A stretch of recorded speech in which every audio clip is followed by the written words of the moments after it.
বেশি বেশি করে আপনারা আপনাদের মতামত ইংলিশ ভার্সন বা হিন্দিতে আপনারা লিখে যে এই বিলটাকে অপোজ করছি, এই বিলটা অবিলম্বে প্রত্যাহার করতে হবে, এই মর্মে যে এই বিলে নির্দিষ্ট এক জনগোষ্ঠীকে ধর্মীয় পরিচয়ের কারণে তাদেরকে টার্গেট করা হচ্ছে, এই বিলে ফান্ডামেন্টাল রাইটস ব্রেক হচ্ছে, সেই জন্য এই বিলটিকে প্রত্যাহার করতে হবে, এই মর্মে আপনারা বেশি বেশি করে আপনারা মেল করতে থাকুন।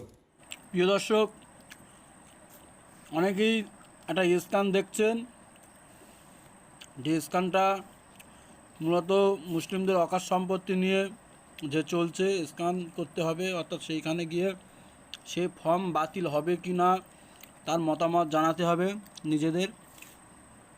সেটা কিভাবে করবে আমি দেখাবো।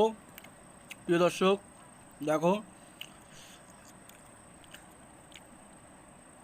তোমরা এরকম ক্রোম ব্রাউজারে যাবে, ক্রোমে গিয়ে যে দেখবে উপরে এরকম একটা কর্নারে ফটোর মতো একটা জায়গা আছে, সেখানে ফটো দিতে পারবে, সেই ফটোতে ক্লিক করবে, করলে সাথে সাথে তোমার গ্যালারির থেকে স্ক্যানটা নিয়ে নেবে। আমি নিয়ে নিয়েছি। স্ক্যানে মারার সাথে সাথে এরকম একটা লিঙ্ক আসবে, ওই লিঙ্কে ক্লিক করবে, ক্লিক করলে এখানে চলে আসবে অল ইন্ডিয়ান মুসলিম লেখা আছে, অর্থাৎ এখানে যোগাযোগ নম্বরও আছে। এখানে আরবি ভাষা, উর্দু ভাষা, ইংলিশ ভাষা দুটোই আছে। তোমরা এবার এই নিচেই ওপেন ইন জিমেল, হ্যাঁ জিমেলে ক্লিক করে এইখানে নিজের মতামত, অর্থাৎ এইখানে নিজে টাইপ করে নিজের মতামত দিতে হবে। যেমন আমি এই দিচ্ছি, এই ফর্ম বাতিল হোক,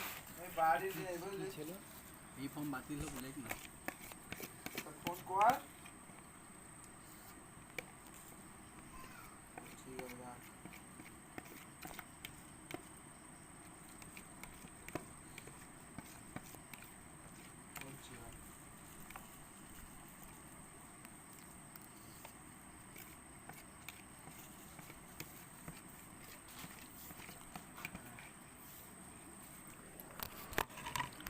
এই সেন্ড করে পাঠিয়ে দিচ্ছি। এই পাঠিয়ে দিলাম, আমার জিমেল থেকে SMS চলে গেছে। দেখেছেন প্রিয় দর্শক, সকলকে ভিডিওটা শেয়ার করে সুযোগ করে দাও। সকলেই যে যা করতে চান করতে পারেন এই ভিডিও দেখে। সকলকে ধন্যবাদ।